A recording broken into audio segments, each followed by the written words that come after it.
this isn't even like a FAQ video or behind the scenes. It's just a statement video. If I were to reverse engineer the topic that we didn't choose before me rambling on about this story, it would be the unexpected. How we deal with the unexpected. So the other day, This is a story or this is FAQ? this is the story to get to the topic to then tell a story about the topic that was chosen through a story. A couple days ago, we had one of the rooms wasn't working, so we had to close it down the next day and had to move a few appointments. It always sucks when we have to call people to cancel appointments, but I'm also always shocked at how awesome of conversations I end up having with people.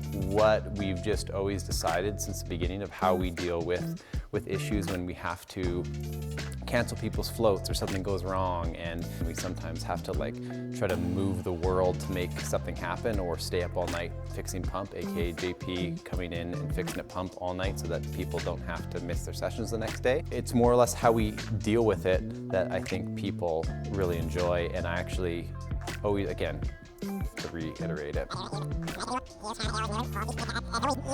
I always hate having to call people to tell them we can't float them because the room's not running or a pump is blown up or something. It's cool to see their reactions, and not only the support of people like that, but also the fact that they just like how we respond to it.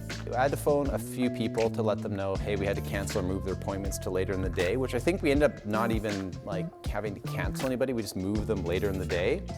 But then we also just gave them free floats.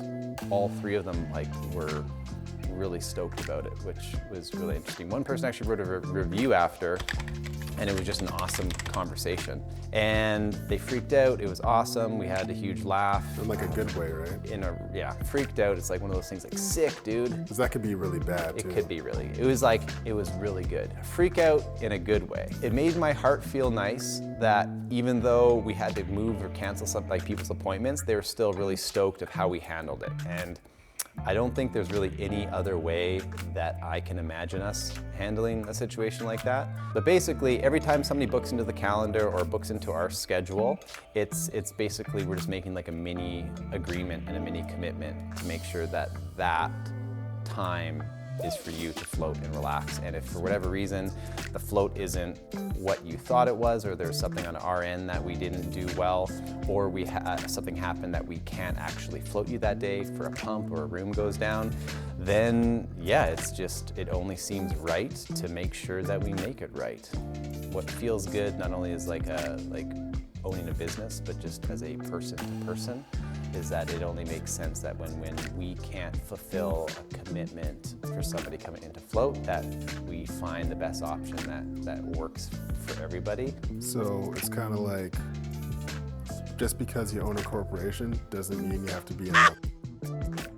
I mean, that's a very broad, indirect, like wraparound to what I was saying, but yes, I would fully agree with That's why you make the videos, not me. On that note, thank you for watching our video. And that's that. And that's that. How do we close our videos? Super inconsistently. Perfect. Yeah. So if you'd like us to share don't more even worry about statements, it. Don't even worry. tune in next time. Cool.